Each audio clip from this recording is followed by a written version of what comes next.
On l'a dans le cadre des journées d'Averroès, donc des rencontres, des 18e rencontres. Manuel Pénicaud, qui est un jeune chercheur ethnologue, donc nous présente une exposition d'anthropologie. C'est sa première exposition. Il a réalisé une thèse sur le pèlerinage du Vieux Marché en Bretagne, qui est un pèlerinage à multiculte islamo-chrétien. Et il avait envie d'aller plus loin que sa thèse et du coup de diffuser, entre guillemets, de rendre public et en tout cas accessible cette histoire de pèlerinage. Donc ce pèlerinage, il existe depuis 1954 et c'est Louis Massignon, donc un islamologue et orientaliste du début du XXe siècle, qui en est à l'origine. Parce qu'il a trouvé, lui, des traces sur cette chapelle du Vieux Marché. C'est la chapelle des Sept Saints dans la commune du Vieux Marché. Il a trouvé des traces des Sept Dormants d'Éphèse, puisque toute l'exposition, sa thèse et les recherches de Louis Massignon reposent sur le mythe de la caverne des Sept Dormants.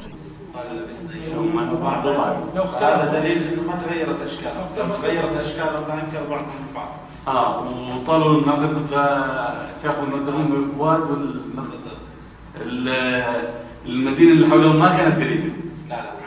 Son périple autour du bassin méditerranéen, il a commencé à Éphèse, puisque c'est là où on a eu les traces des sept dormants, puisqu'ils ont retrouvé au 5e siècle sept squelettes dans une caverne, et parce qu'aussi c'est le second témoignage de résurrection.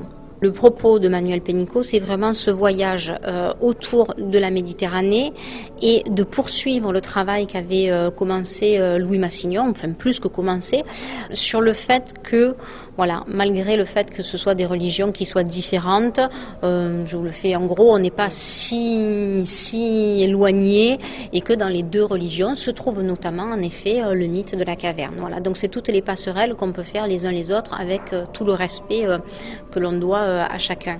Donc lui avait déjà découvert toutes ces traces du mythe des sept dormants autour du bassin méditerranéen. Et ce que vous nous montrez, Manuel Pénicaud, c'est comment est-ce que le mythe vit aujourd'hui, comment est-ce qu'il est vécu, quelles en sont les traces. Donc on va s'apercevoir tout au long de l'exposition, qui en fait est une exposition de photos qu'a pris Manuel Pénicaud, comment aujourd'hui, au niveau touristique, au niveau du pèlerinage, voilà ce qu'il en reste, comment est-ce que justement ces doubles pèlerinages, ces doubles cultes s'entendent, comment est-ce que c'est matérialisé et ça va, donc c'est les religions monothéistes, mais ça va jusqu'à un lieu où il y a à la fois juifs et musulmans.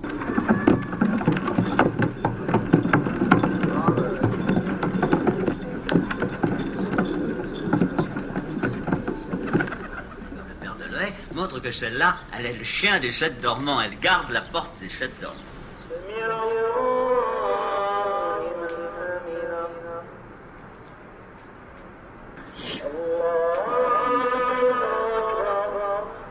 Donc le mythe de la caverne, donc le mythe des sept dormants d'Éphèse au niveau des chrétiens, c'est donc l'an 0, la montée du christianisme. On était sous l'empire romain, c'est tout ce qui était la Turquie, etc. Et l'empereur Dès, lui, il ne voulait pas tout simplement cette montée du christianisme. Et il y avait sept jeunes gens qui avaient pris la religion catholique. Et pour pouvoir continuer, on va dire, à croire en Dieu, etc. Ils se sont réfugiés. Je vous fais l'histoire courte, parce que sinon il y a l'extrait de la légende dorée. Mais du coup, ils se sont réfugiés. Donc pour pouvoir être fidèles à leurs convictions, pour pas être rattrapés par l'empereur, ils se sont réfugiés donc à Éphèse, dans une caverne. Ils ont laissé tomber tout ce qu'il y avait de matériel, leurs biens, etc. Et ils se sont dit qu'ils allaient résister comme ça. À tour de rôle, ils sortaient un par jour, différents, pour aller chercher à manger. Ils se sont endormis et ils se sont réveillés tout naturellement entre 120 et 190 ans plus tard. Voilà, ça dépend des textes. Donc il se réveille, il repart aux courses. Et il se trouve que la monnaie n'est plus du tout la même, que toutes les portes de la ville sont marquées d'une croix. Et là, forcément, incompréhension, qu'est-ce qui se passe? Il veut payer avec cette monnaie, la population lui dit qu'il a trouvé un trésor, mais que du coup, s'il dit pas où est ce trésor, ils vont l'incarcérer.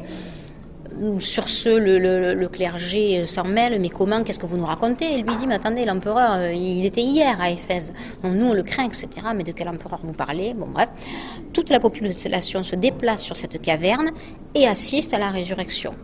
Ce que je vous disais, second témoignage de résurrection, il meurt juste après, quelques temps après. Donc voilà, ça c'est vraiment au niveau catholique. Voilà. Après, dans le Coran, ça apparaît à la 18e sourate, non pas les 7 dormants d'Éphèse, puisqu'ils se sont réendormis pour de bon après, mais les compagnons de la caverne. Et ils ne sont pas 7, ils sont 8 parce qu'il y a un chien. وهي زوجة موكسيليان إن اسمائهم يمليخة موكسيليان